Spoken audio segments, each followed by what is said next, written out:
These algorithms summarize how we approach treatment decisions in patients with MGRS, especially when the clone is not always clearly detectable. The first question is whether the patient is likely to benefit from active treatment.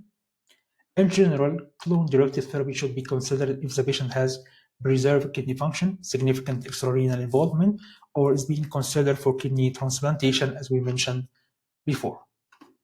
On the other hand, if the patient has very advanced irreversible kidney disease without transplant plans and no major extrarenal involvement, conservative management may sometimes be more appropriate. If a detectable clone is identified, treatment becomes more straightforward. Plasma cell clones are generally treated with plasma cell-directed regimens. B-cell clones are generally treated with B-cell-directed regimens. The same concept applies when a monoclonal protein is detectable, even if clone can't be clearly identified. If the monoclonal protein is non-IgM, plasma cell-directed therapy is usually favored.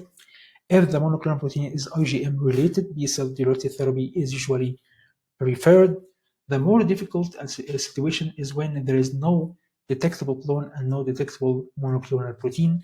In these patients, the severity of kidney disease becomes very important. If the patient has more than 1 gram of proteinuria per day or progressive decline in kidney function, empiric clone-directed therapy should still be considered. In general, non-IgM variants may be treated with either plasma cell-directed or B-cell-directed therapy, depending on the overall clinical picture.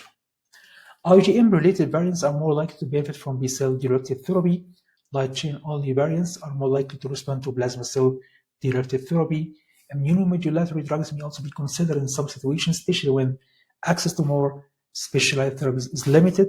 On the other hand, if the patient has only mild proteinuria and stable kidney function, a period of conservative treatment with RAS blockade and close follow-up may be reasonable at that time.